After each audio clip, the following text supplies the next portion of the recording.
고요한 마음으로 귀 기울여 주시는 여러분, 반갑습니다. 삶의 지혜를 찾아 떠나는 여정에 오신 것을 환영합니다.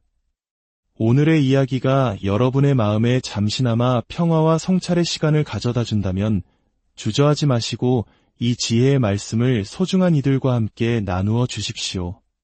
여러분의 선한 마음이 모여 세상을 밝히는 등불이 될 것입니다. 구독과 좋아요를 통해 이 지혜의 여정에 동참해 주시는 것 또한 보이지 않는 선업을 쌓는 아름다운 실천입니다. 여러분의 가정에 부처님의 자비와 광명이 늘 함께하기를 기원하며 이제 마음을 가다듬고 오늘의 이야기 속으로 들어가 보겠습니다. 시인 서정주의 연꽃 만나고 가는 바람같이라는 시 한 구절로 오늘 이야기를 시작하겠습니다.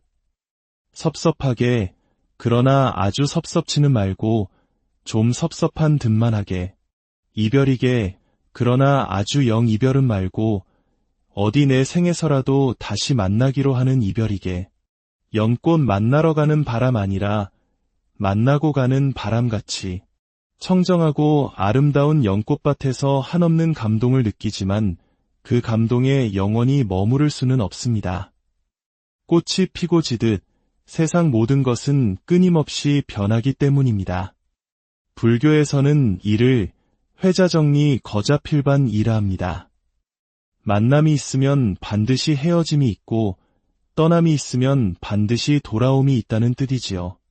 모든 만남에는 끝이 있다는 진리를 알면서도 막상 헤어짐 앞에서는 서운하고 먹먹한 마음을 감출 수 없는 것이 우리네 인지상정일 것입니다. 하지만 모든 끝은 새로운 시작을 예고하는 것이기도 합니다. 그러니 오늘 이 시간 우리는 아쉬움보다는 새로운 만남을 기약하는 설렘으로 함께했으면 합니다. 오늘은 그동안 마음에 품어왔던 여러 질문에 답하며 지혜를 나누는 시간을 가져보려 합니다. 삶과 수행, 그리고 마음에 대한 깊은 이야기들입니다. 첫 번째 질문입니다. 스님이 되는 길은 어떤 것인지, 어떻게 그 길을 걷게 되셨는지 궁금합니다. 출가는 머리를 깎는 것에서 시작됩니다. 하지만 진정한 출가는 세속의 욕망과 집착을 내려놓는 마음의 결단에서 비롯되지요. 저의 경우 어린 시절부터 남다른 인연으로 절에서 생활하며 자랐습니다. 하지만 일생을 출가자로 살겠다고 결심한 순간에는 수많은 고민이 있었습니다. 그중 가장 큰 이유는 나 자신의 이름으로 살고 싶다는 열망이었습니다. 세상을 바라보니 한 여성의 삶은 누군가의 딸로 태어나 자라서는 누군가의 아내가 되고 아이를 낳으면 누군가의 어머니가 되는 길을 따라 흘러가는 듯 보였습니다. 물론 그 삶이 결코 헛되거나 나쁘다는 것이 아닙니다. 수많은 어머니들의 숭고한 희생과 사랑이 있었기에 오늘의 우리가 있는 것이지요. 하지만 어린 제 마음에는 그렇게 누군가의 무엇으로 불리며 내 고유한 이름을 잃어버리는 것이 두려웠습니다. 온전히 나 자신으로 살며 내 인생의 주인이 되어 진리를 탐구하고 싶다는 마음이 간절했습니다. 또한 세상의 즐거움이라 불리는 것들이 제게는 무척 시시하게 느껴졌습니다. 먹고, 마시고, 즐기는 감각적인 쾌락을 인생의 목표로 삼고 평생을 살아간다는 것이 공허하게 다가왔습니다. 그보다는 더 깊고 영원한 가치를 찾고 싶었습니다. 그때 제 눈에 비친 스님들의 모습은 참으로 자유롭고 평안해 보였습니다. 모든 속박에서 벗어나 여유로운 그 모습이 제게는 진정한 멋으로 느껴졌지요. 물론 출가하여 살아보니 그 길이 마냥 멋지고 평탄하지만은 않다는 것을 깨닫게 됩니다. 하지만 후회는 없습니다. 만약 이 이야기를 들으시는 분들 중 출가의 길이 이미 늦었다고 생각하거나 용기가 나지 않는 분이 계시다면 괜찮습니다. 지금 당신이 머무는 곳에서 부처님의 가르침을 공부하고 실천하며 마음의 여유와 평안을 찾는다면 그것으로 충분합니다. 그곳이 바로 당신의 수행처입니다. 다음 질문으로 넘어가겠습니다.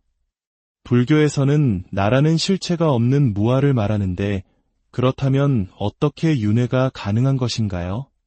주체가 없는데 무엇이 다음 생으로 이어진다는 것인지요? 이것은 불교 교리의 핵심을 꿰뚫는 매우 중요한 질문입니다. 많은 분들이 무아와 윤회의 관계를 혼동하곤 합니다.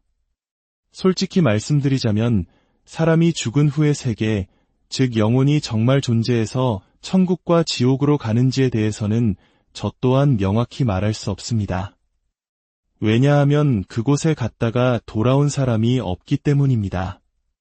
흔히 죽었다 살아났다고 말하는 분들은 의학적으로 심정지 상태였다가 깨어난 것이지 완전한 죽음을 경험한 것은 아닙니다. 죽음의 강을 건너면 다시 돌아올 수 없습니다. 그렇기에 사후 세계는 누구도 단언할 수 없는 미지의 영역입니다.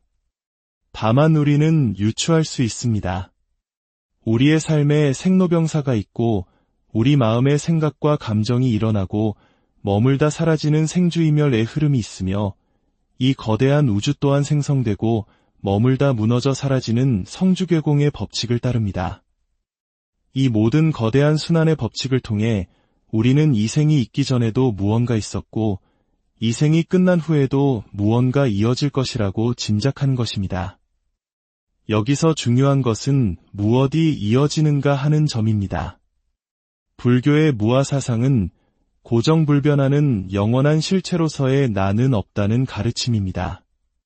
대부분의 다른 종교에서는 절대적인 신이 창조한 불변의 영혼, 즉 자아가 있다고 말합니다. 하지만 부처님께서는 나라고 할 만한 고정된 실체는 없다고 선언하셨습니다. 이것이 불교가 가진 가장 독특하고 혁명적인 특징입니다. 그렇다면 무엇이 윤회하는 걸까요? 그것은 나라는 고정된 실체가 아니라 바로 우리가 살면서 쌓아온 업의 흐름입니다. 내가 한 생각, 말, 행동의 에너지들이 사라지지 않고 다음 생의 조건들을 만들어가는 것입니다. 마치 바람이 불면 물결이 일어나고 그 물결이 다음 물결을 일으키며 계속 퍼져나가는 것과 같습니다. 첫 물결과 마지막 물결은 모습이 다르지만 그 움직임의 에너지는 분명 이어져 있습니다. 업 또한 마찬가지입니다. 업은 고정된 실체가 아니기에 우리가 어떻게 마음을 먹고 행동하느냐에 따라 새롭게 만들 수도 있고 소멸시킬 수도 있으며 더 이상 짓지 않을 수도 있습니다. 그러므로 무아와 윤회는 충돌하는 개념이 아닙니다.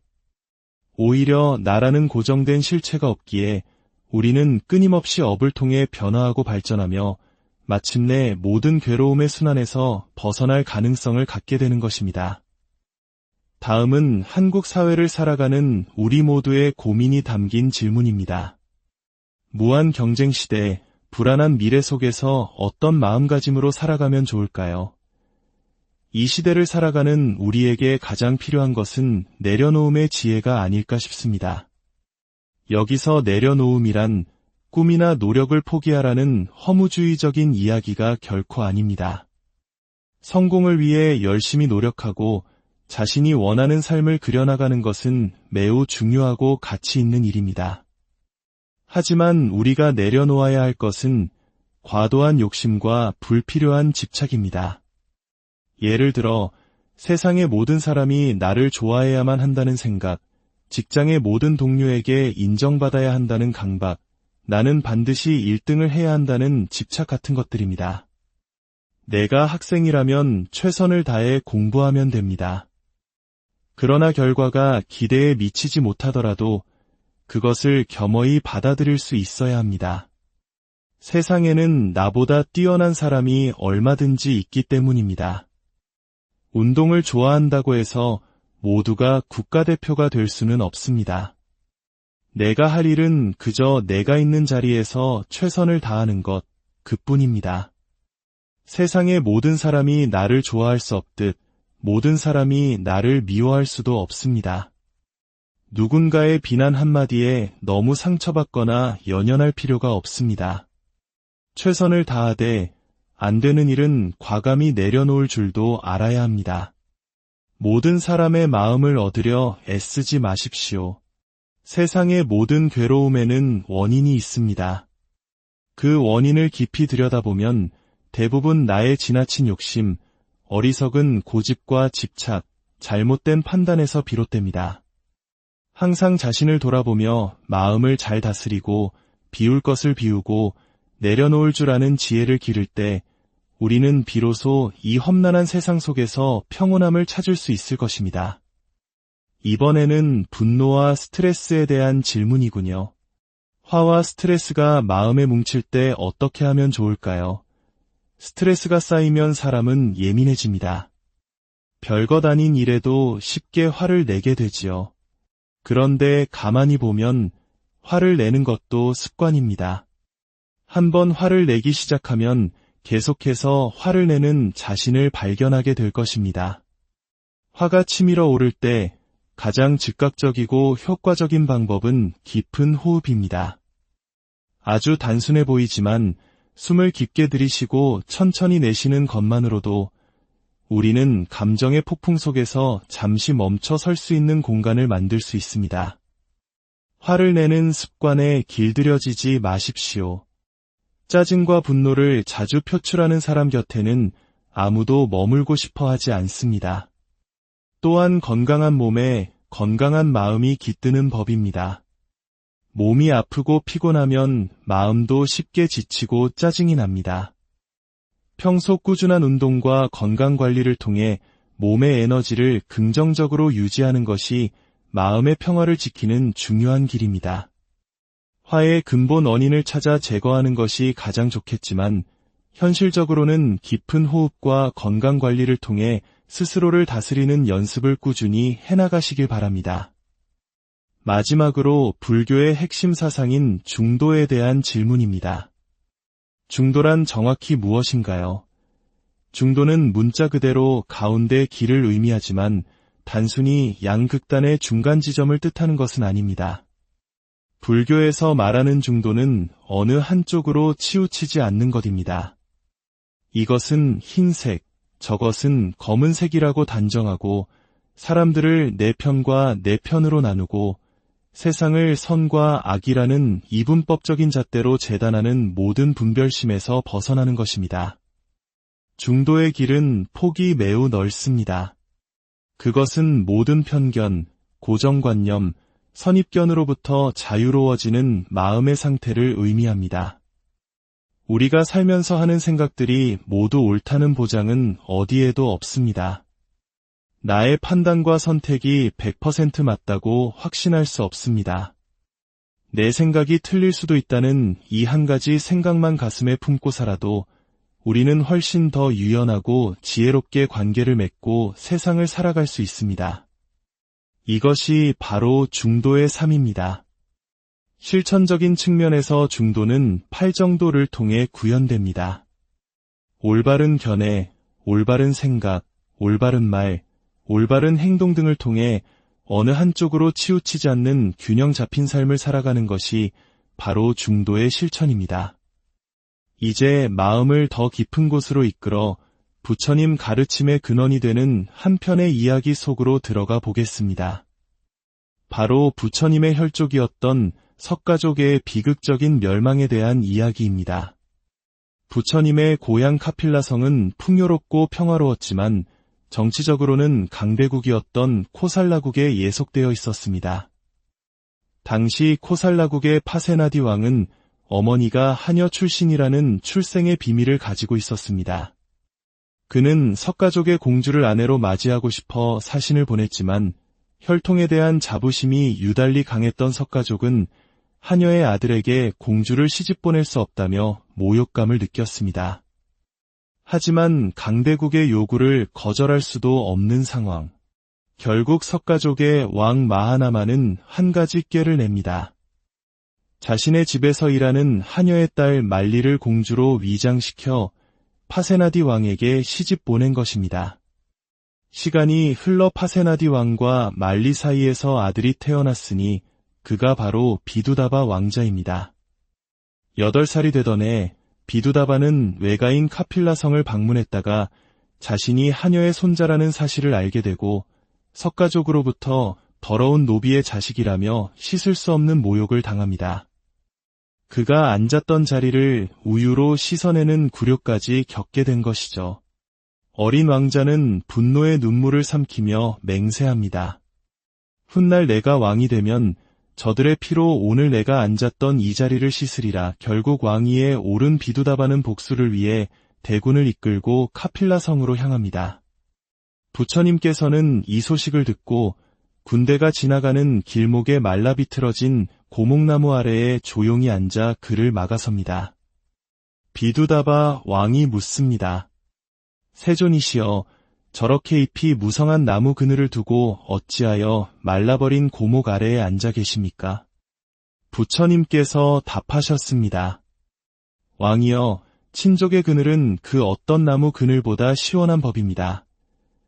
부처님의 깊은 자비심에 감동한 비두다바 왕은 2번이나 군대를 돌렸지만 복수심에 불타는 신하의 부추김에 결국 3번째 침공을 감행합니다. 그때 부처님께서는 더 이상 그들을 막지 않으셨습니다. 이미 너무나 깊이 맺혀버린 원한의 업보는 부처님의 신통력으로도 막을 수 없음을 아셨기 때문입니다. 과거 생에 꽁꽁 묶인 인연의 매듭을 어찌 풀 수 있겠는가. 업의 과보는 피할 수 없는 것이다. 결국 카필라 성은 처참하게 멸망하고 수많은 석가족이 죽임을 당했습니다. 이 참혹한 광경을 보신 부처님께서는 제자들에게 석가족이 이러한 비극을 맞게 된 먼 과거의 인연을 들려주십니다. 아주 먼 옛날 극심한 흉년이 들었던 어느 어촌마을 사람들이 연못의 물고기를 잡아먹으며 연명했습니다. 그때 연못에는 구소와 양설이라는 2 종류의 큰 물고기가 있었는데 그들은 사람들에게 잡혀먹히며 다음 생에는 반드시 이 원수를 갚으리라고 맹세했습니다. 당시 마을에는 물고기를 잡지도 죽이지도 않았지만 사람들이 물고기를 잡는 모습을 보며 그저 재미있어 하던 한 아이가 있었습니다. 부처님께서 말씀하셨습니다. 그때의 어촌 사람들이 바로 지금의 석가족이요, 물고기 구소가 비두다바 왕이며 양설이 그의 신하이다. 그리고 그저 재미있어하며 방관했던 그 아이가 바로 나였느니라. 살생에 동참하지는 않았으나 남의 고통을 보고 즐거워한 그 업보로 나 또한 오늘 친족이 멸망하는 이 큰 고통을 지켜보게 된 것이다. 여러분, 오늘 이 이야기가 조금 길고 무겁게 느껴지셨을지 모르겠습니다. 하지만 선업과 악업, 그리고 인연의 법칙은 우리가 피하려 해도 피할 수 없는 우주의 진리입니다. 지금 당장은 내가 행한 선한 행동이 아무런 보답 없이 느껴지고 악한 이들이 오히려 번성하는 것처럼 보일 수 있습니다. 하지만 인연의 저울은 결코 속이는 법이 없습니다. 지금 당장 변화가 보이지 않더라도 언젠가 혹은 다음 생에서라도 선한 과보는 반드시 돌아온다는 믿음을 잃지 마십시오. 그 믿음이 우리로 하여금 이 혼탁한 세상 속에서도 바르고 착하게 살아갈 수 있는 용기를 줍니다. 우리의 삶도 마찬가지입니다. 때로는 코로나 팬데믹처럼 예기치 못한 시련이 닥쳐오기도 합니다. 모든 문이 닫힌 듯한 절망적인 상황에 놓일 수도 있습니다. 하지만 인생사 세옹지마라 했습니다. 한쪽 문이 닫히면 반드시 다른 쪽 문이 열리게 마련입니다. 모든 시련은 우리를 더 강하고 지혜롭게 만들기 위한 기회일 수 있습니다. 지금 혹시 어려운 상황에 처해 있거나 답답하고 괴로운 마음에 힘들어하고 있다면 잠시 마음을 내려놓으십시오. 그리고 스스로에게 말해 주십시오. 이것은 나에게 더 큰 성장을 위한 기회일지 모른다. 그 긍정적인 믿음이 여러분의 삶을 더욱 밝고 환하게 열어줄 것입니다. 지혜가 가득한 시간, 오늘 준비한 이야기는 여기까지입니다. 다시 더 좋은 모습으로 만날 그날까지 부디 건강하시고 행복하십시오. 여러분의 삶에 늘 평화와 지혜가 함께하기를 진심으로 기원합니다. 고맙습니다.